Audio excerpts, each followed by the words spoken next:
Hello दोस्तों, जय श्री कृष्णा, राधे राधे गोविंदा। तो आज संतान सप्तमी का व्रत है।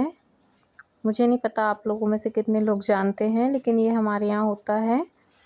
ये जब चतुर्थी होती है, गणेश चतुर्थी, तो उस दिन ऋषि पंचमी की भी तिथि साथ पड़ गई थी, तो वो दोनों थे। और आज संतान सप्तमी भी मनाते हैं हमारे यहाँ।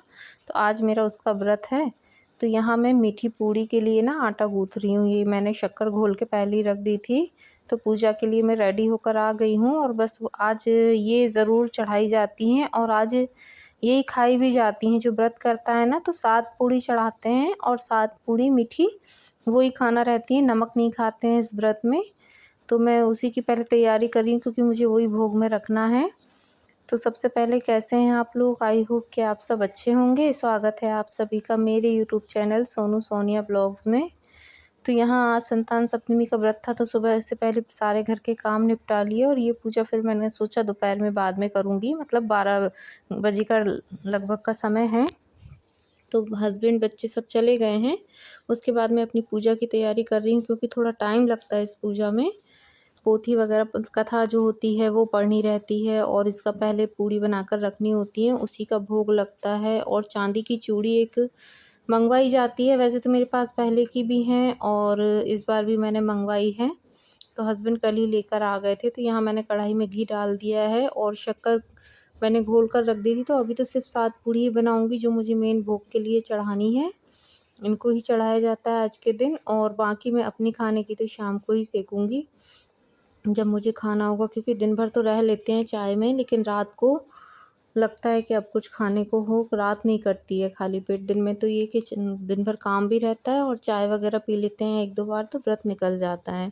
तो बस यहाँ रेडी होकर आ गई थी। तो आज मैंने ये साड़ी पहनी है। ये साड़ी मुझे बहुत पसंद है, और बहुत कंफर्टेबल है। इसका कपड़ा जो है ना, वो बहुत ज़्यादा अच्छा है, और मुझे बहुत पसंद भी है। मुझे इस कलर की साड़ियाँ बहुत पसंद आती हैं। ये कलर पूजा पाठ में मुझे बहुत अच्छे लगते हैं। तो आप लोग ज़रूर बताइएगा कमेंट्स में कि मेरी साड़ी कैसी लग रही है। तो बस यहाँ फटाफट पूड़ियाँ सेक के फिर पूजा की तैयारी, सारा सामान ले जाकर आगे जहाँ गणेश जी मैंने विराजे हैं, वहीं बैठकर मैं पूजा करूँगी।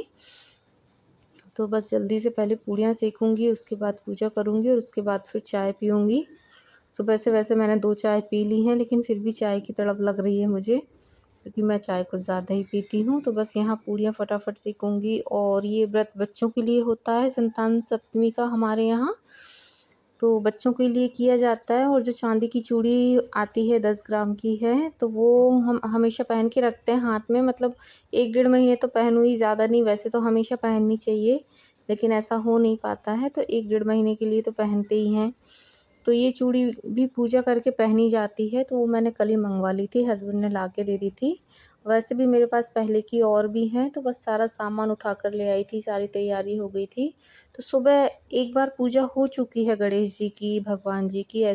अब ये मैं मुझे जो अपनी पूजा करनी थी, तो मैंने कहा यहीं बैठ के करें, क्योंकि गणेश जी के सामने की जाती है, शंकर पार्वती जी भी रहते हैं। तो मैंने कहा यहीं बैठ कर लेती हूँ। तो बस सब सामान लेकर आ गई हूँ। यहाँ पूड़ियाँ, मीठी पूड़ियाँ भी सेक ली हैं, और ये जो दूध कटोरी में लाई हूँ, इससे मैं उसको चूड़ी को स्नान कराऊँगी, और उसके बाद फिर उसकी पूजा करके फिर वो पहनूँगी। तो यहाँ तो पहले सबसे पहले मैं गजानन जी की पूजा कर रही थी, और जैसे होती है सारे फूल माला वगैरह सब मैं मंगा के पहले ही रख लेती हूँ, 1 दिन पहले पूजा का सामान। तो अब ये व्रत शुरू हो गए हैं लगभग सारे। जैसे कि चतुर्थी थी, फिर ऋषि पंचमी थी, अब संतान सप्तमी है, और अब धीरे-धीरे सारे व्रती आ रहे हैं। मतलब सावन के महीने से ना सारे व्रत चालू हो जाते हैं। तो बहुत अच्छे से तैयारी मैंने कर ली, सब कुछ हो गया। पूजा की तैयारी, पूजा भी कर रही थी मैं। और आज मेरे साथ इतना बड़ा हादसा हुआ ना, बहुत रक्षा की भगवान ने मेरी। कहते हैं ना, सच्चे मन से भगवान से प्रार्थना करो, भगवान रक्षा करते हैं, भगवान को मानो। तो मेरी तो सच में हमेशा वो साथ रहते हैं। उन्होंने बहुत रक्षा की गजानन ने मेरी। तो बस यहाँ पूजा पाठ कर ली है। अब इसके बाद अपनी संतान सप्तमी की पूजा की तैयारी शुरू करूँगी, पूजा शुरू करूँगी। तो दीप प्रज्वलित कर रही हूँ, धूप बत्ती लगा रही हूँ। बाकी गणेश जी की, नवग्रह की, कलश की सारी पूजाएँ मैंने कर दी। रिद्धि सिद्धि जो मैंने विराजी हैं, उनकी भी पूजा कर ली। अब मैं अपनी संतान सप्तमी की पूजा शुरू कर रही हूँ। तो सबसे पहले ये जो पूड़ी है ना, 7 पूड़ी, वो मैंने रख ली है। ये गणेश जी के लिए मैंने लड्डू का भोग रख लिया, तो इन्हीं के सामने करूँगी। और ये वो चांदी की चूड़ी है जो हस्बैंड कल लेकर आए थे, तो मैं आपके सामने ही खोल रही हूँ, दिखा दूँ मैं। तो इस चूड़ी को पहले दूध में स्नान कराऊंगी और उसके बाद इसको पूड़ियों पर रखूंगी और इसका पूजन करूंगी।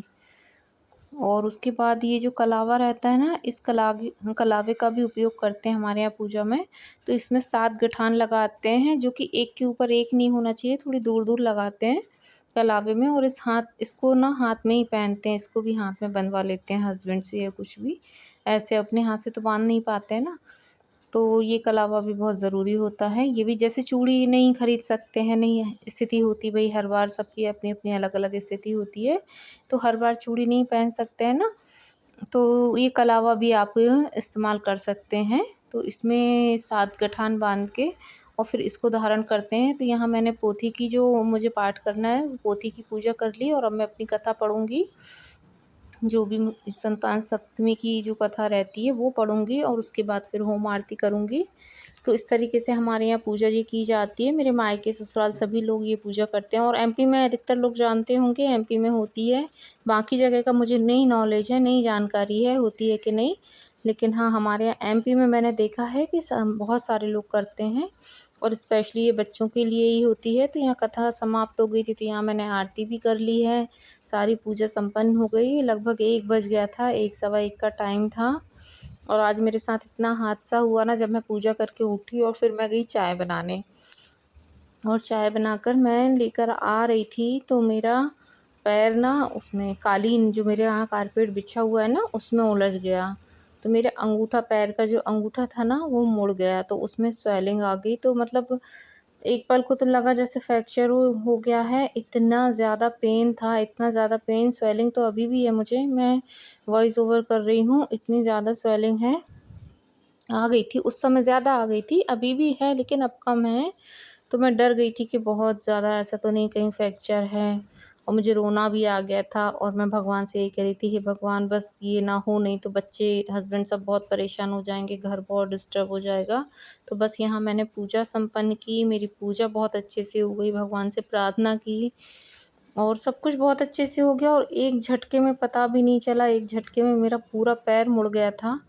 और बस ये कहिए कि बहुत बहुत गजानन ने मेरी रक्षा की कि सिर्फ मेरे अंगूठे में ही स्वेलिंग आई, मेरा अंगूठा मुड़ा, लेकिन उसमें भी मुझे लग रहा था पैर के अंगूठे में कि फ्रैक्चर है।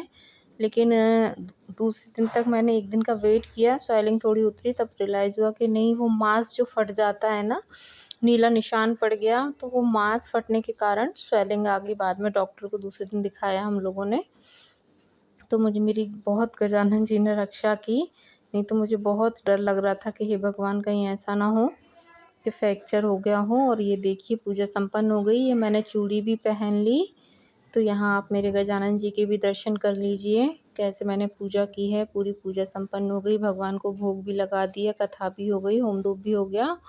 और इसी के बाद बस मैं चाय बना के, मैं सोच रही थी वीडियो और शूट करूँगी, चाय बना के मैं लेके आ रही थी और कैमरा लगाने वाली थी, जब तक कि मेरा पैर स्लिप हुआ, एक पैर मेरा मुड़ गया, तो मैं पूरे एक पैर के बल गिर गई थी नीचे। तो अभी मुझसे चलते नहीं बन रहा है, एड़ी के बल चल रही हूँ, एक पैर सीधा रख रही हूँ और एक पैर में एड़ी के बल रख कर। तो सोचा था कुछ अच्छी रेसिपी शेयर करूँगी, लेकिन फिर अब मैं कुछ नहीं बना रही हूँ, मेरी हिम्मत ही नहीं है। आप देख रहे हो, उसके बाद मैं किचन में आई नहीं, तो मेरी किचन की क्या हालत हो गई है, सब कुछ अस्त-व्यस्त पड़ा है। और सच में हस्बैंड ने, बच्चों ने बहुत केयर की। रात को बस मैंने दाल चावल बनाया था, तो बस दाल की रेसिपी शेयर कर रही हूँ कि मैंने दाल चावल ही बनाया। बाकी इन्हीं लोगों ने अपने हाथ से खाना लिया, इन्हीं लोगों ने सब कुछ रात को किचन क्लीन किया। तो बहुत सेवा की हस्बैंड और बच्चों ने, लेकिन ये है कि 4-5 दिन हो गए हैं मुझे। ये वीडियो सप्तमी के दिन का है, तिथि थी उस दिन सप्तमी, गणेश जी बैठे थे, उसके तीसरे दिन का है ये वीडियो। और उस दिन से मैंने कोई काम नहीं किया है ठीक से, क्योंकि मुझसे चलते ही नहीं बन रहा था। अब थोड़ा-सा मुझे आराम है पहले से पैर में, लेकिन स्वेलिंग अभी भी है। लगभग 7-8 दिन का टाइम लगेगा पूरी तरीके से नॉर्मल तरीके से चलने में। बहुत ज़्यादा दर्द था और उसी दर्द में मैं उसके बाद लेटी ही रही, कोई वीडियो बनाया ही नहीं। मैंने सोच रही थी चाय पी के वीडियो और शूट करूँगी, जो भी मुझे करना था दूसरी रेसिपी का, लेकिन वो मैं बना ही नहीं पा रही थी। खड़े होने में मुझे इतनी प्रॉब्लम हो रही थी। दाल मैंने बेटू को बोल दिया था, तो उसने चढ़ा दिया था, मेरी बिटिया ने, वो आ गई थी शाम को 5 बजे। तो फिर उसने दाल चढ़ाई और उसके बाद अब मैं ये दाल फ्राई कर रही हूँ और आप देख रहे हैं मैं कैसे चल रही हूँ। मुझे बहुत ज़्यादा स्वेलिंग थी और पेन था उस दिन तो। बहुत दम से मैं डर भी गई थी कि हे भगवान अब क्या होगा, क्योंकि सबसे पहले है ना दिमाग में ये आता है कि अब बच्चों का क्या होगा, घर का क्या होगा, हस्बैंड का क्या होगा। तो बस यहाँ लहसुन प्याज डाल दिया था दाल में, तड़के में, और कसूरी मेथी डाल रही हूँ ये मैं। आप लोग कहेंगे कि क्या डाल रही हो, तो मैं कसूरी मेथी डाल रही हूँ। और बस यहाँ प्याज मेरी भुन जाएगी तो उसके बाद मैं डालूँगी दाल। और दाल में हमेशा मूँग, धुली मूँग और तुअर मिक्स करके बनाती हूँ, बहुत अच्छा टेस्ट आता है। तो आप लोग कभी इस तरीके से बनाइएगा, टेस्ट कीजिएगा, आपको भी बहुत अच्छा लगेगा। तो बस वीडियो मैंने इतना ही शूट किया मेरे पैर के कारण। मिलेंगे नेक्स्ट वीडियो में। तड़का मेरा रेडी है और बस इसको दाल में करूँगी मिक्स। बाय बाय दोस्तों।